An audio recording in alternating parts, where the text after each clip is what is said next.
This series that I'm doing now is to teach you how to do metal framing, the proper way to do metal framing. So I'm doing these 3 walls, which are short, but it's going to give you quite a bit of information.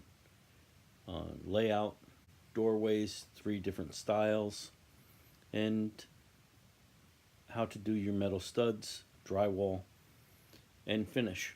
I'm going to try and do all that in the series. So continue to watch. I'm going to put them up separately and have different parts. So just look for the parts, and this way, hopefully this will teach you how to be able to be a metal framer. If you have any comments, I'd be glad to answer any of your questions. Just go ahead and make a comment or email me at buildingwithpapa@gmail.com. Well, I hope you enjoy this video. Now we're starting the metal framing. We did the layout. I showed you how we put the track down, the 2x4 PT. And now we're going to start the studs. All right, here we have 25-foot ceilings. And this happens in some areas where you want to just build 8-foot walls, 10-foot walls in an area that has 20-foot ceilings or 25-foot ceilings. So you're going to have freestanding studs. It's going to be freestanding walls. So when you start, you have to make some bracing, okay? So what I did is I put a stud in here, 3 5/8. I only put 1 screw in the side. I took a brace, an 1 5/8 stud, and I tacked it to the plate, and then I crossed it across here. Now I used my clamp, okay? I used my clamp, and now stud plumb, okay? It's now plumb. Now we're going to screw the brace in so that it's going to help hold that wall temporarily.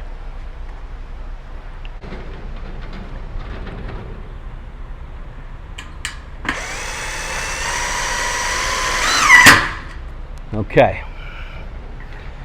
Now we have to do another one the other way. We have to brace it both ways.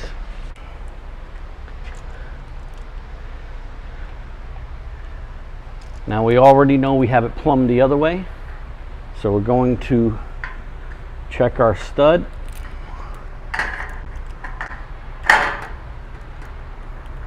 Okay, check our level, bring our stud over, get your clamp ready.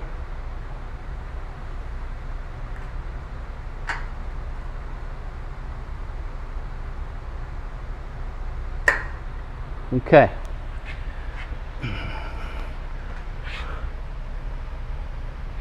All right, so now we have it plumb this way and this way.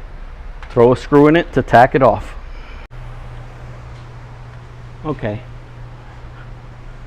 Now we've done the same thing to this stud. So we have the one on that end and the one on this end are all braced up. We're ready to start our top track. Now we're going to do the top track.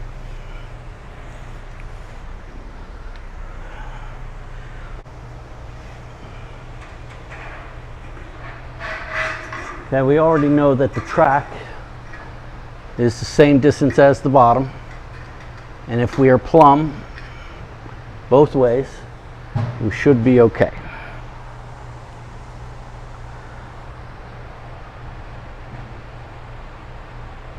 So let's get 1 screw in here to hold it.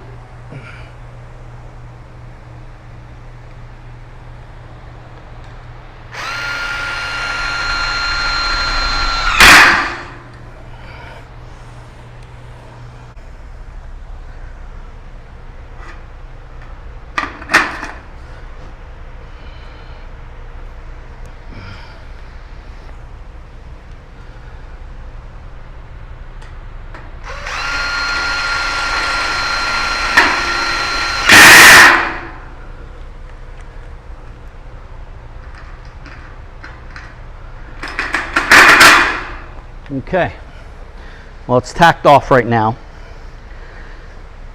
and so now I've already screwed the 2x4s to the studs. These are going to be each end of the pocket door. We've already marked them out on the track, and we can identify the two spots because we know we stopped the 2x4 PT there at the end. So you put it in, flip it around,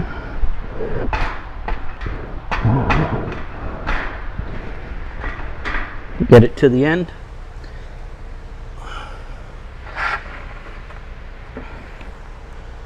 Okay, this end.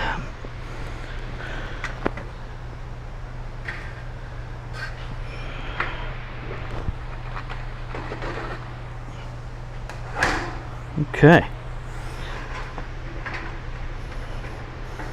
Okay, bring it to the edge. We already have it laid out, so we know where the marks are. So let's go ahead and tack off the bottoms, and then we're going to plumb them up, and then we're going to screw them also.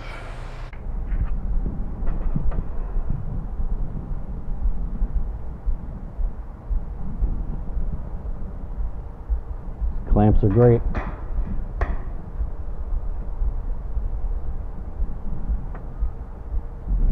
Beautiful.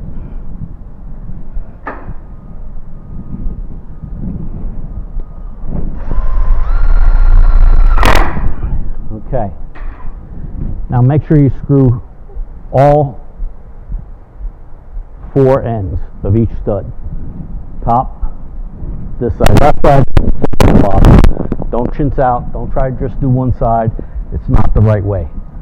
Screw it off properly. I'm going to finish that off right now. Now we're going to build this wall, okay, and for this pre-hung door.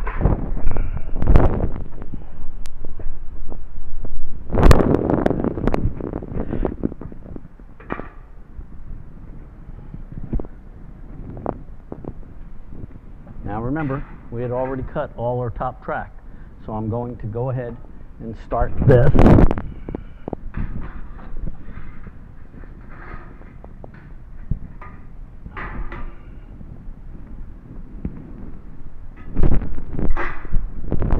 Remember, I have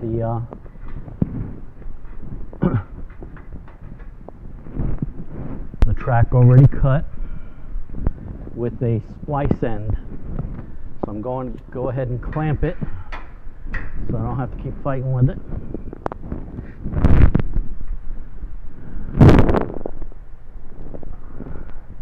Okay, it's not past the other end.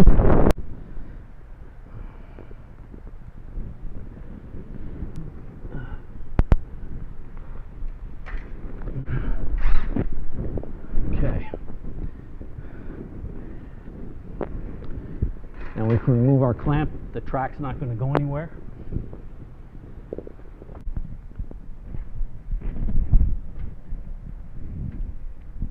Okay, now I'm going to put a temporary brace up here just so I can get that wall plumb.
I have that brace up there temporarily, okay? So I can put that there. I have my bottom in. I'll go ahead and plumb this up.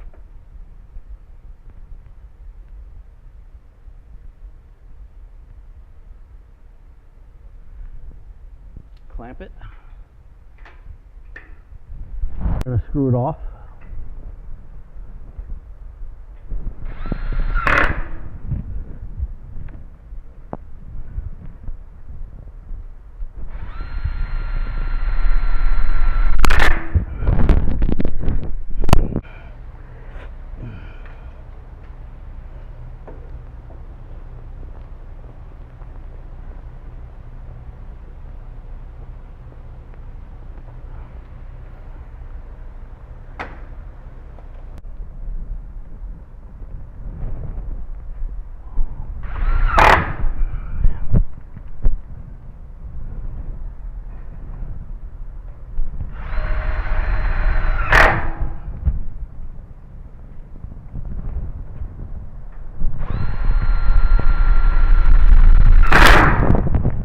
Okay, so you see we have an inside stud here and here. This is so that when the drywall comes through, we have a place to screw it off. You do it on both of them, not just one side. You have to do both. All right, now we know our header needs to be 82 inches. We go all the way down to the slab. In this case, our wood. We make a mark at 82.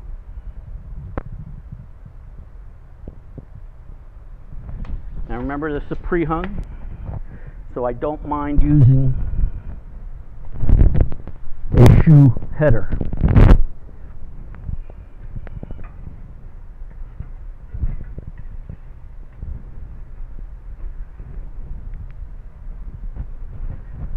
Okay.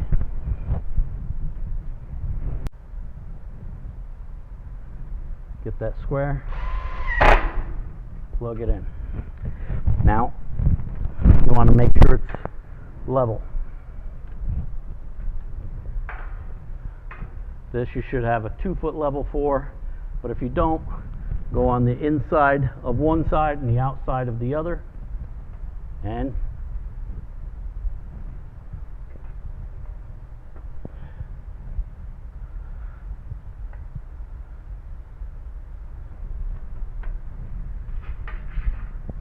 I don't like screwing on it when my level is stuck to it. Too many times you can try to screw it in, think your level's going to be fine, and it's not. It falls to the ground, then you need to recheck it and make sure that it's accurate.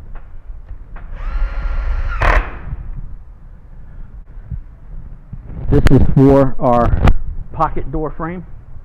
We know the header needs to be 84.5. That one there was 82. This one's 84.5. But when we're done, the header of the casing are all going to line up to be exactly the same. That's why you need to know these measurements for your layouts.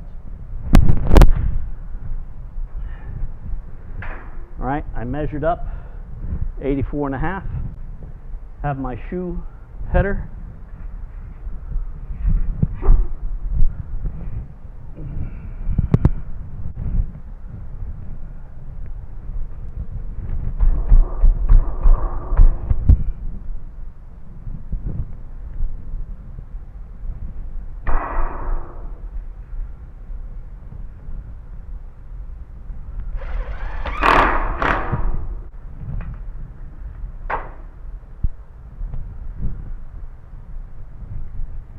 Okay.